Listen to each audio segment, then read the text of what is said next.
Uh, Thank you once again to the organizers for having me for this very interesting conference and a very interesting topic. And a topic I think, in the next 15 or 20 minutes, there are a lot of aspects of this which is really fascinating, and I'll try to develop on that. And there'll be something new to learn in this next 20 minutes. So, I'm going to talk about the role of social media in diabetes management. So, what exactly is social media? So, social media, as Wikipedia defines it, is an interactive technology that facilitates the creation and sharing of information, ideas, interests, and other forms of expression through a virtual community and networks. Now, basically, social media is something which is known as Web 2.0, right? So, the original internet was the Web 1.0, where you just had one-way traffic of communication. But Web 2.0 is basically where you have two-way communication and you have user-generated content. So, that is Web 2.0. Now, things have moved to Web 3.0. So, if you are active in the IT space or if you know any friends in this space, I think they are very excited about Web 3.0. So, social media is a part of Web 2.0. There is emphasis on user generated content. So a lot of times, the user themselves, they generate content, for example, YouTube videos, or it could be social media posts, or it could be blog posts, or it could be podcast, and so on and so forth. And then there is a two-way exchange of communication instead of a one-way information expression. So that's what basically uh, it is. Now, to give you an outline of what we're going to discuss today, we are going to discuss three important things today. We'll discuss the role of social networks in diabetes, and there are some beautiful aspects here which is going to really blow your mind. We'll talk about the law of attrition and the solution for the same, and we'll give you some practical points about how you can leverage social media for diabetes management in your practice. So let's first talk about the role of social network in diabetes management. And this is social network in general and not specific to social media.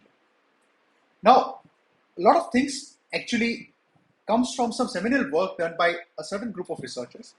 But I'll come to that in a minute. But let me give you some food for your thought.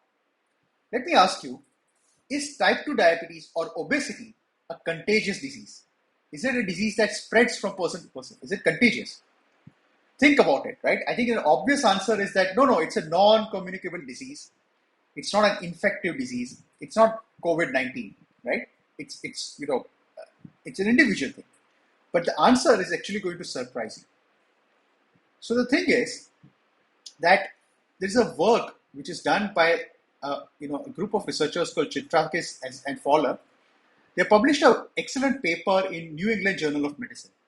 And this paper is actually an analysis of the work basically a extension study of the Framingham heart study, where these authors actually looked at obesity and they actually saw what was the role of social networks in the spread of obesity.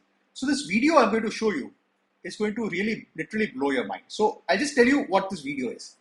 So what you see here is in the yellow spots are the people who are obese, and the green ones are people who are having normal BMI, who are non-obese, right? So the yellow spots are obese people, and the green ones are the one who have normal BMI, right? And what you see here is the pink color are the people who have any kind of familial relationship or genetic relationships, and the linkage that you see which are gray in color are people who do not have any genetic linkage, but they are linked in other way. For example, they could be friends or they could be colleagues and so on, right? So what they did was they made this network of people, and they followed up these people for a period of time, and they wanted to see whether there is clustering of obesity, right? And as I go through across the timeline, you will be surprised how things change, right? So this is the initial snapshot, and they looked over this over a period of 32 years, 3 decades, right? So just sit back and watch and how this changes over a period of time, right? So now you can see the changes happening, right? And there is some change which is constantly happening here, right? Okay, and you can see the networks changing. And what you can see is we are starting to see a number of people who are turning from green to yellow, who are turning obese over a period of time. And now you see how these things are being clustered, right? Okay, so you can see a cluster over here, and you can see a cluster over here, right? So you can see a number of clusters. right? And if we just go to the end of the video here, right, you can see several clusters. So these are clusters of people who remained non-obese over a period of 32 years. And then there are clusters over here in the center where you can see clustering of yellow, right? So there is basically, you can see here, so there's a cluster of people who have become obese. So the point is that there is some role of social network in terms of developing obesity. So there are people who are not obese who, because of living in an environment which is obesogenic, they went on to develop obesity. So obesity is also, you can say, a contagious disease. There is role of social network in this kind of thing, right? And the same thing also holds true for diabetes. There's a lot of work which is done in this field as well.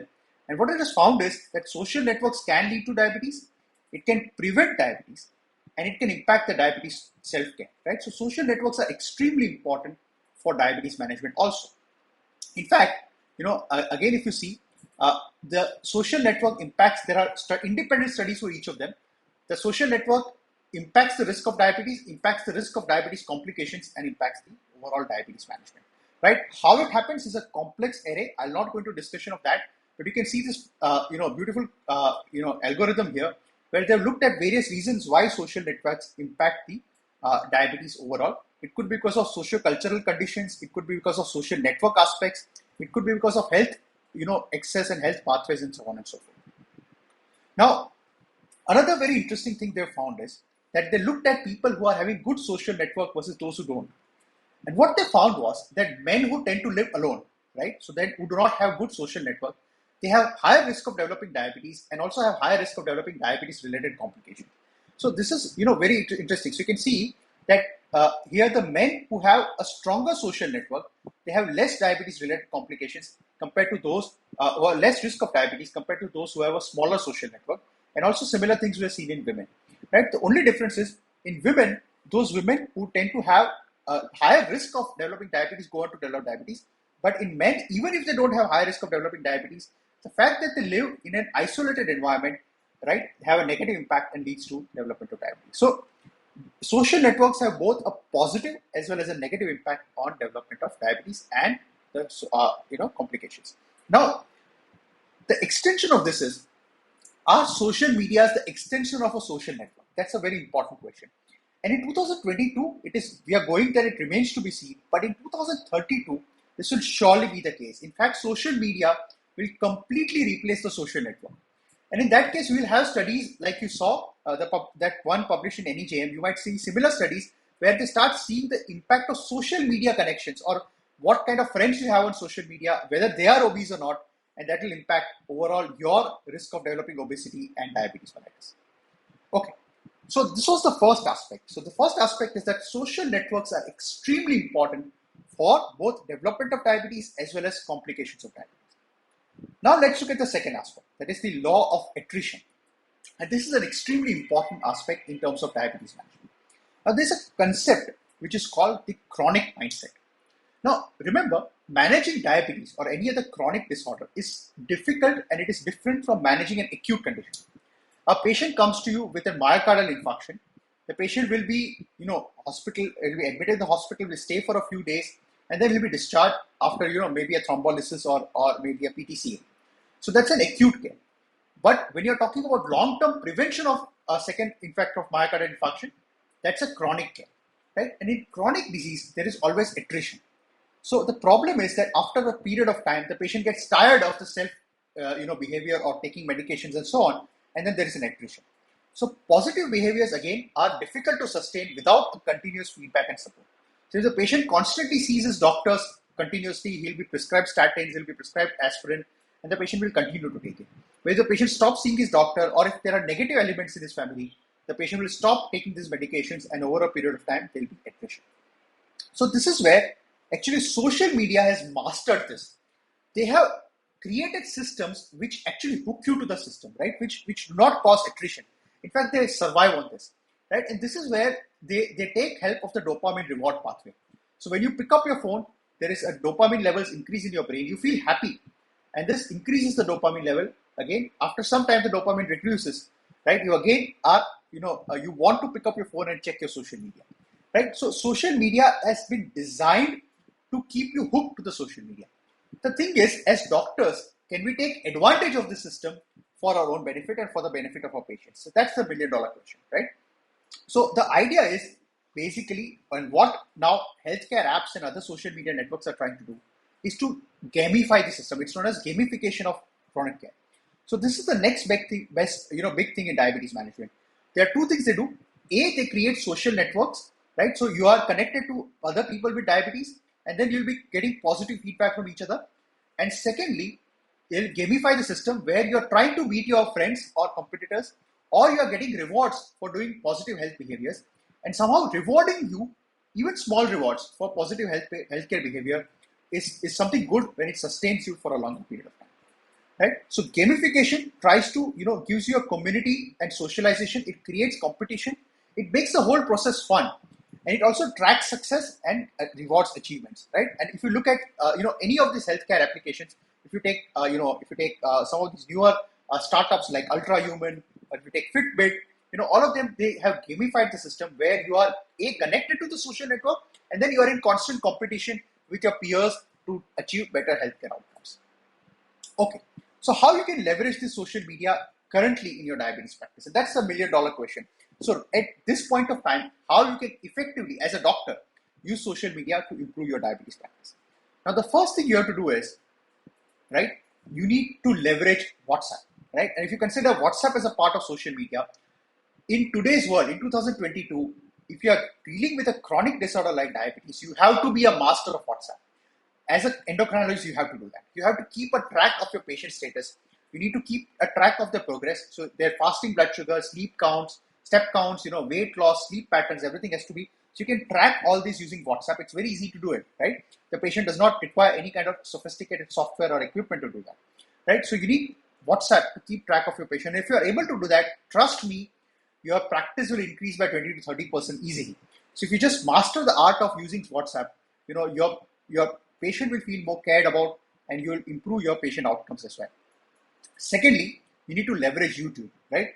A lot of people, use YouTube in a negative way, but you can use YouTube in a positive way to give positive and correct information for your patient, right?